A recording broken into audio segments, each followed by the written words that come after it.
by COLLEEN Long and Jennifer PELTZAssociated Press. New York federal prosecutors brought terrorism charges Wednesday against the Uzbek immigrant accused in the truck rampage that left 8 people dead, saying he was spurred to attack by the Islamic State group's calls to action and picked Halloween because he figured streets would be extra crowded. Even as he lay wounded in the hospital from police gunfire, Saipov asked to display the Islamic State group's flag in his room and said he felt good about what he had done, prosecutors said in court papers. Saipov, 29, was brought to court in a wheelchair to face charges that could bring the death penalty. Handcuffed and with his legs sled, Saipov nodded his head repeatedly as he was read his rights in a brief court proceeding that he followed through a Russian interpreter. He was ordered held without bail. Outside court, his appointed lawyer, David Patton, said he hoped everyone lets the judicial process play out. "I promise you that how we treat Mr. Saipov in this judicial process will say a lot more about us than it will say about him," Patton said. Meanwhile, the FBI was questioning a second person from Uzbekistan, 32-year-old Muhammadreza Kadyrov. A law enforcement official said Kadyrov was a friend of Saipov's and may not have any role in the case. The official wasn't authorized to speak publicly and spoke to the Associated Press on condition of anonymity. Prosecutors said Saipov had 90 videos and 3,800 photos on one of his 2 cell phones, many of them ISIS-related pieces of propaganda, including images of prisoners being beheaded, shot or run over by a tank. Saipov left behind knives and a note, in Arabic and English, that included Islamic religious references and said, "Islamic supplication. It will endure," FBI agent Amber Tyree said in court papers. "It will endure" commonly refers to ISIS, Tyree said. Questioned in his hospital bed, Saipov said he had been inspired by ISIS videos and began plotting an attack about a year ago, deciding to use a truck about 2 months ago, Tyree said.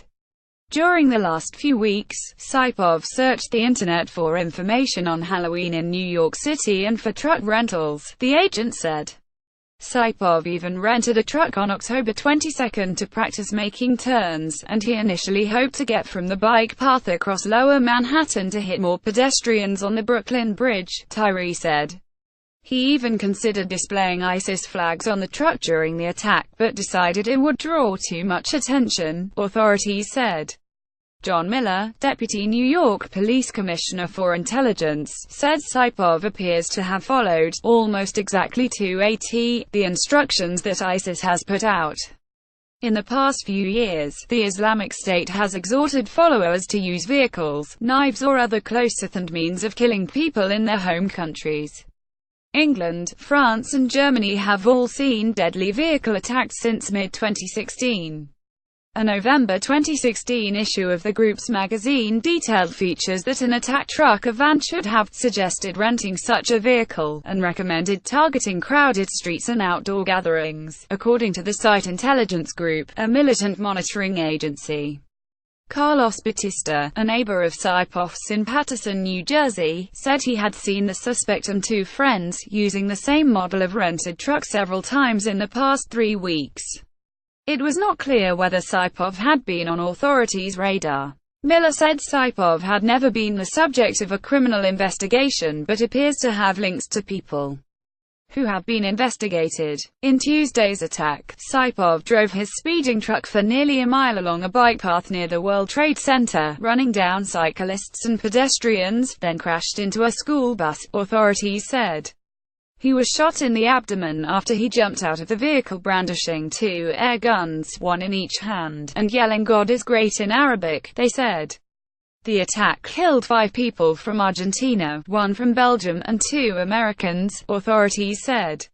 12 people were injured, 9 remained hospitalized in serious or critical condition.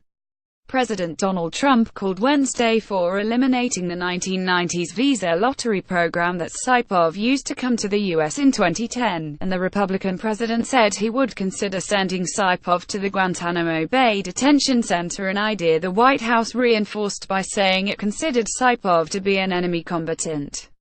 Hours later, Saipov was charged in federal court with providing material support to a terrorist group and committing violence and destruction of motor vehicles, resulting in death. Trump's administration could, at least in theory, still send the suspect to the U.S. base in Cuba later, though such a step would be unprecedented.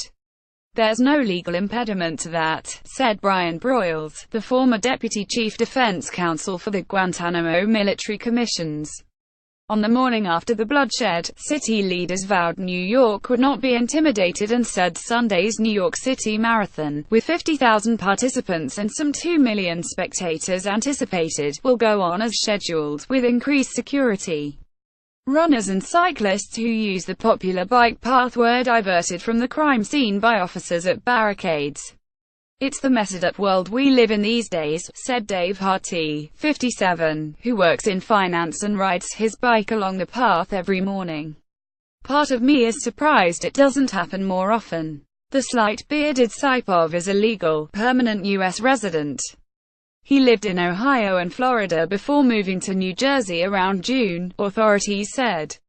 Birth records show he and his wife had 2 daughters in Ohio, and a neighbor in New Jersey said they recently had a baby boy. Saipov was a commercial truck driver in Ohio. He also has worked as an Uber and Lyft driver. In Ohio, Saipov was an argumentative young man whose career was falling apart and who was not happy with his life, said Mirakmat Muminov, a fellow truck driver from heavily Muslim Uzbekistan. "He had the habit of disagreeing with everybody," Muminov said. He said he and Saipov would sometimes argue about politics and world affairs, including Israel and Palestine. He said Saipov never spoke about ISIS, but he could tell you his friend held radical views. Associated Press writers Dake Kang in Stowe, Ohio, Tom Hayes, Larry Neumeister, Karen Matthews and Kylie Armstrong in New York, Deepti Hajela and Wayne Parry in Paterson, New Jersey, Sean Marsh in Trenton, New Jersey, Ben Fox in Miami, Michael Balsamo in Los Angeles and Michael Arcizak in Philadelphia contributed to this report.